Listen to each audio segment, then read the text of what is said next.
Hello there everyone. Today I'm going to show you how to make this heart Kumihimo braid, but where you have your hearts in two different colours. So this is what mine looks like here. So instead of just having hearts going down your braid in one colour like regularly, then here in this one I come up with how to make two different coloured hearts. So I have a lighter pink and then kind of a dark burgundy there, and then a nice silvery grey as a background colour, but obviously you can choose whatever colours you want to for your piece. The back looks like that. So it's just a regular half round braid, but just added in a twist for getting these two different colours of hats. And then it'll look a little something like this on, depending obviously what materials you use. So a pretty nice and simple one, but still gives a really nice impact. So if you want to learn how to make this braid, then keep watching. So it's these materials here that I'm going to be using. All we really need for this braid is first of all a round Kumihimo disc. We can use either the round or the square discs, it doesn't really matter because it's a half round braid that we're making. And then you just need your cord. So in this case these are all the same. I'm using a 1mm satin cord in 3 different colours because that's how we achieve the pattern in it. The first one here, kind of this grey silvery colour, is going to be the background colour.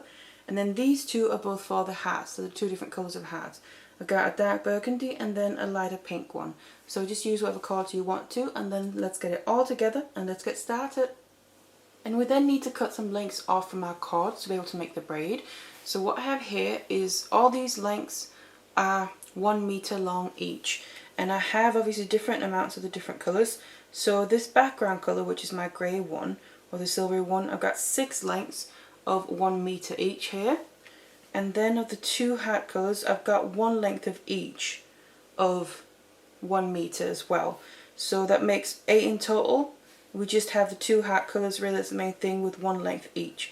And then what I've done is I put all the ends together and I fold them over in half like that to find roughly where the middle is. I tie a knot there just to keep them together and to symbolise that's the middle.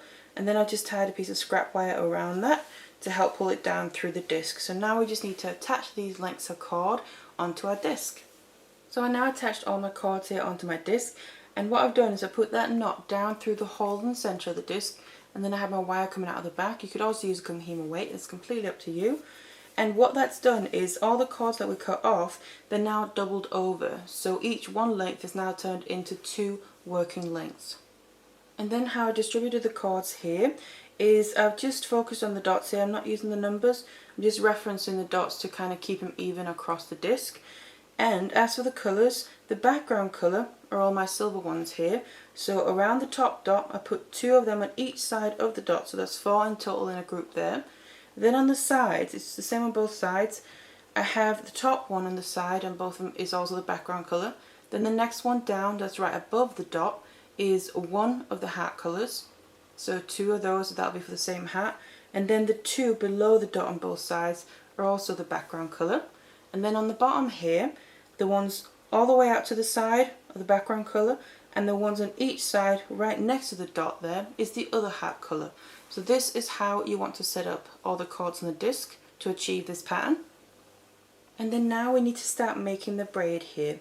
So what I'm going to do is start from the top, and I'm going to take the top right one here that's right on the side of the dot, so not the one furthest out but this one here, and bring it across the middle and over from the right side of the dot over towards the left side of the disc, and then below all the cords on the side here. So there we go.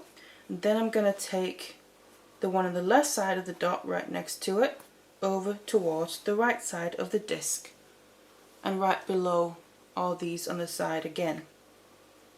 And then on the bottom here I'm going to do the same thing. So these are now one of the hat colours.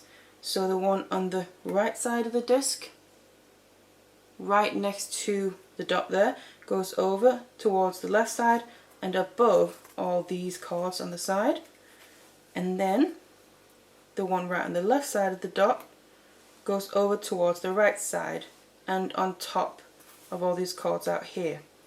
So now we have this, so we have even more cords on the side and less on the top and the bottom. So what I'm going to do is we also have this gap. We need to close these up before we move on. So I'm just going to take 1 cord at a time and move them inwards 1 slot closer towards the dot there. and the same on the bottom. So just moving one slot towards the dot, and we've closed up those gaps.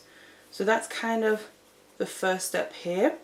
Then we need to move on to the sides, and here I'm going to basically do almost the same thing, but obviously it's the sides we're working with. So we're looking at the dots again. I'm going to take the cord that's right above the dot, so in the middle, and this is also right now a heart colour. I'm going to release that. It's above the dot, so I'm going to bring it downwards and stay on the same side of the bottom dot as where you took it from. And then I'm going to take the one below the dot and bring it upwards on the disc, but stay on the same side as you take it from compared to the dots there in the middle of the disc. So that's that side. We're going to do the exact same thing on the other side. So the one right above the dot, that's currently the heart colour, bring that down, stay on the same side of the middle dot there, and the one right below the dot goes up and stays on the same side of the disc. So there we go. Now you can see we have 4 again in the middle on each side, but now we have a gap on the ones on the side. And all we're going to do is the same thing as we did on the other ones. We need to bring these inwards towards the disc, or towards the dot there, sorry. So just move them one slot inwards towards the dot. So like that. And the same thing on the other side. And then what you'll find is when we have these cords back in place, we're basically in the original position of where we had the cords to begin with, because we then have 4 in all the groups around the dots there. The only difference is the colours of the cords have changed of place a little bit, but they'll keep moving around the disc obviously as we keep making the braid. So don't focus too much about that they need to be where they were before, because they'll keep moving like I said. So now we just need to basically keep repeating this step, because this was one full go around. So I'm going to go back to the top again. I'm just going to show you one more time. So the top right one right next to the dot comes over towards the left side, below the group on the side, and then the left one from the top goes over towards the right side and below. And then what I like to do, once you get into a rhythm, you'll also kind of speed up and find ways that it goes quicker.